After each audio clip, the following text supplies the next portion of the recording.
symmetry and things like that. Do you ever? It sounds to me like it's that like there's sometimes too much of a disconnect between the player and the map maker, or too much of a. You guys are so much concerned with when making your maps. It sounds like you're more concerned with these aesthetic, with the beauty aspect, with the art of it, as opposed to the actual functionality. You know, I actually made a post on this in the StarCraft map section on Team Liquid. It's called Map Balance and Gameplay Balance. And it's kind of just asking, like, hey, what's the difference between the two? How do we take gameplay balance into map making? So anyone who's watching can actually go check that out. It's kind of an interesting topic. I mean, you can see a bronze or silver player create an absolutely wonderfully beautiful balanced map that can be used in a tournament, and yet he can suck at the game. Yep. So I think there are definitely obvious differences, but I think that when it comes to simple map design, you just kind of think the general gameplay. As I noted in my thread, it's like, okay, well, you know, Protoss likes to clump up their units, and they like to use force fields, so don't make this area too choky because they can take advantage of that. Or Terran, they like to make drops. Don't create so much airspace that will encourage it even more. You know what I mean? Now, at what point, though, does that seem to be almost going overboard? Because to me, I think, I personally, my personal perspective on it is that there should be this wide variety of maps that, and I don't necessarily believe that all maps need to be 100% balanced to be good. And I think that's part of what makes them interesting. I mean, even in Brood War, none of the maps were 100% balanced. You know, there was always a Protoss favored, there was always a Zerg favored, there's all, you know, and it seems like, at least from what I see, is that people are almost trying to make it too balanced. Yes and no. I think there should be a variety. I think there should be Zerg favored maps, Terran favored maps, Protoss favored maps, because that doesn't just add variety, and it's not trying to separate everyone, but it creates more of a personal challenge for the players. You know, Prodigy... Well, I remember, speaking of that exactly, when Idra was in the GSL, one of the last times he was in there, I forget who he was playing, but he was one of, like, the first map of his best of 3 was fucking Steps of War, right? The game that every Zerg lost on the map, but he ended up winning. And so that made it interesting, because the next map he was supposed to win on, because it was a Zerg-favored map, you know? But he didn't, and so it made it even more interesting. It adds to the personal storyline, and that's what I kind of found interesting. Team Liquid interviewed Prodigy not too long ago. Yeah, yeah. And he noted, it's like, you know what, there should be race-favored maps. Because, and he used that exact example. Okay, cool. He's like, hey, you know, if a guy like Idra played on a Zerg-favored map, he should win, but can the Terran overcome that Zerg player on a Zerg-favored map? That is a personal challenge. That is something exciting. Yep. It really shows the potential in the Terran race, for example, and things like that. Hey, can a Zerg and it pushes it again on a Terran-favored map? It again can push the boundaries, you know, because the let's say Lost Temple, the original Lost Temple. If when the Zergs are on Lost Temple against a Terran, they know they're going to get fucking tanks on their ledge, right? So how are they going to, now they're all of a sudden forced to think outside the box. How are they going to either defend or go around or use that as a strength instead of a weakness, you know? And that to me is the most interesting aspect. And that's kind of why I was talking about it. It seems like some of these newer maps are almost boring on that front, because they almost seem too balanced or too concerned with just here each guy gets his fortress, you know, and it seems, like I said, boring. I mean, I don't know. What are your kind of more thoughts on that? You know what? I think that we should follow a generic guideline as far as making maps, because if there was no guideline, balance just would be all over the place. Sure. You need to have a something to follow when you make maps, because sure, they might all look generic, but that's how gameplay balance is, and we need to evolve around that. If you just let balance go everywhere and just make whatever map you want and just start playing each one in tournaments, balance is just going to get so much harder to work with. And, I guess though, at the same time, how do you know what balanced is if all the maps are the same? So essentially, if all the maps fit within a very tight guideline,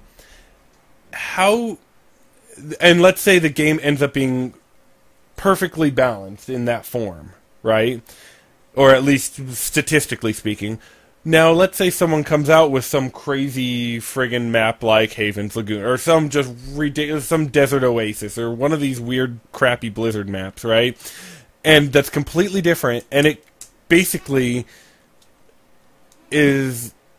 It seems like... I guess what I'm trying to get at is... I'm trying to find the best way to say it. How do you push the boundaries if you're fitting almost too much into a mold? And is that an issue or not? Because to me as a spectator, it seems like an issue. We don't think too much on balance. I kind of just went over this and some of the answers in that map balance and gameplay balance discussion. We take what we know. It's like we're going to make a piece of terrain. Okay, let's take the natural, for instance. We know we're not going to make an open natural like Metalopolis, because what can Terran do? You can make half a wall, but you're still extremely vulnerable. So, it's like, what do? You need to narrow it down. You need to make it wallable. Can you build a wall? Can Protoss fast expand? You need to just think about general gameplay tactics, and we use that to utilize our map-making decisions. Mm-hmm. And, like high ground cliffs. We're not going to add that near the natural or maybe even the third, because we know that tanks want to go up there. Things like that. It's not as complex as you would think. We just think about general everyday use of each race and use that to utilize our next map decision and how we create maps. And yeah, it does follow a very strict guideline. I mean, you make a map and people will be like, oh, there's high ground there. This is a Terran favored map. And it's like, no, you're crazy. That's just one part of the map. And it's, and it's here. It doesn't affect you as a defender, and people are just so in tune with criticizing maps in just such obvious ways. Oh, there's a middle high ground, Terran favored. Oh, there's a gold, Terran favored. Oh, it's too open, Zerg favored. It's like people just overlook these things. And it's frustrating for us. It really is. This is why we don't... This is probably one of the main reasons why we can't get into big tournaments, because we don't get the proper feedback like Koreans do. And the fact that Team Crux is partners with GSL means that their maps are probably being tested weekly or daily by Korean pro players. Yeah. So what do? We just get biased information. Yeah. The only feedback we really get is if it's just from a good map maker. That's it.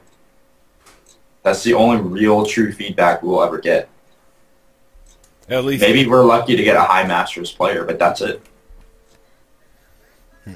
So when we make maps, we have to go with basically what we just know and what other map makers suggest.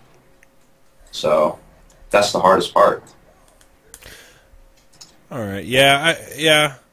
I hadn't really thought about it in that aspect, but I'm from a completely different perspective than you are.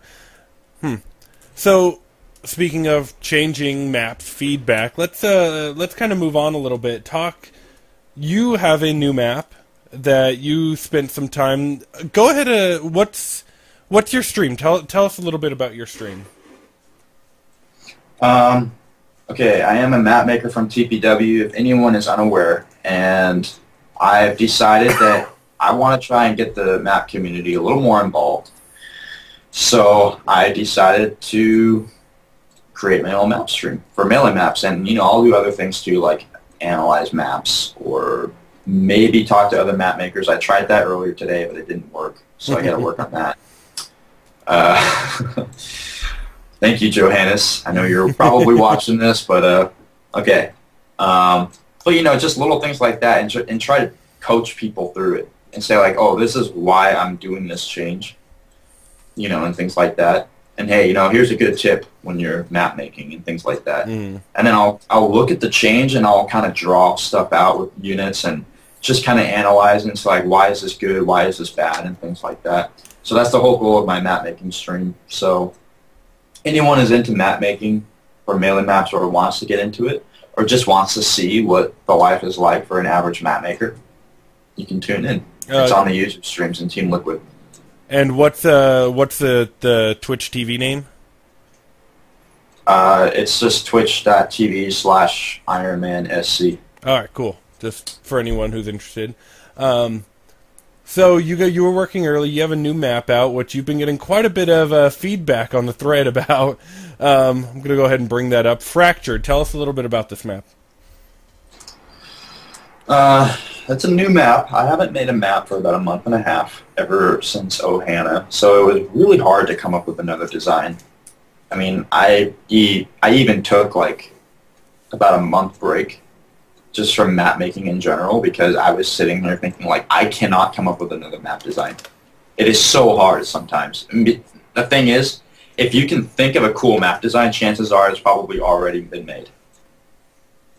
And that goes in line with why maps are so generic.